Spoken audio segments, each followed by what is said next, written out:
So hello বন্ধুরা, আমি বাংলা ট্রেডে চলে এসেছি আরেকটা নতুন ভিডিও নিয়ে এবং খুব বড় একটা নিউজ আসছে মেটাল আইইটিএফের ব্যাপারে। তো মেনলি নিউজটা মেটাল আইইটিএফের ব্যাপারে নয়, নিউজটা হচ্ছে আমাদের কপারের ওপর।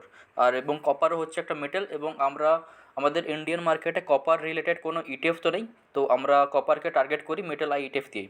কপার রিলেটেড যেসব স্টকগুলো রয়েছে, মানে আমাদের বেদান্তা বা হিন্দ কপার বলো, ঠিক আছে, বা হিন্ডালকো বলো, এইসব এইচসিএল বলো, এইসব কোম্পানি যেগুলো রয়েছে, এইসব কোম্পানিগুলো মূলত আমাদের মেটাল আইইটিএফের মধ্যে রয়েছে। তো আমরা তাই জন্য মেটাল আইইটিএফ দিয়েই এই যে তেজিটা আছে বা এই যে আপ মুভটা একটা আসবে মেটালের মধ্যে, কপারের মধ্যে, সেটাকে আমরা টার্গেট করতে পারি, ঠিক আছে।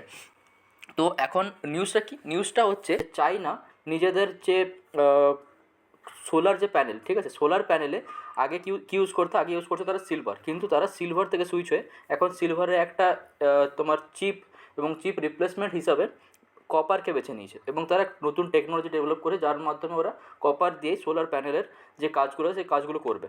তো সেখানে দেখতে পাচ্ছি কপারের মধ্যে একটা ভালো তেজির একটা আমরা আশা করতে পারি। তো তার জন্য আগামী যে তোমাদের 2 সপ্তাহ কি 3 সপ্তাহের মধ্যে মোটামুটি আমরা মেটাল আইটেম আমাদের 10 থেকে 12% তেজি আমরা দেখতে পারি। এবং রিসেন্টলি কপারে যদি আমি দেখি, তাহলে এখানে দেখতে পাচ্ছি যে প্রায় আমাদের কাছে কত পার্সেন্টের মতো একটা আপমুভ আমরা পেতে পারি যদি এখনই কপারে বা এই মেটাল আইটেম আমরা ইনভেস্ট করি তাহলে।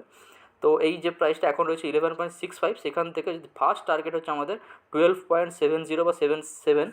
তো এখানে আমরা ইনভেস্ট একটা করতে পারি। তো করলে আমরা 9.8% একটা প্রফিট আমরা জেনারেট করতে পারবো, সেটাও কতদিনের মধ্যে, প্রায় 2 থেকে 3 মাস, 3 সপ্তাহের মধ্যে, ঠিক আছে। তো এটা হলো আমাদের মেটাল আইটিএফের ব্যাপারে একটা নিউজ। তো তোমরা চাইলে মেটাল আইটিএফ ইনভেস্ট করতে পারো। আর তোমাদের ভিডিওটি কেমন লাগলো জানিও। দেখা হচ্ছে পরের ভিডিওতে। Keep learning, keep watching, thank you.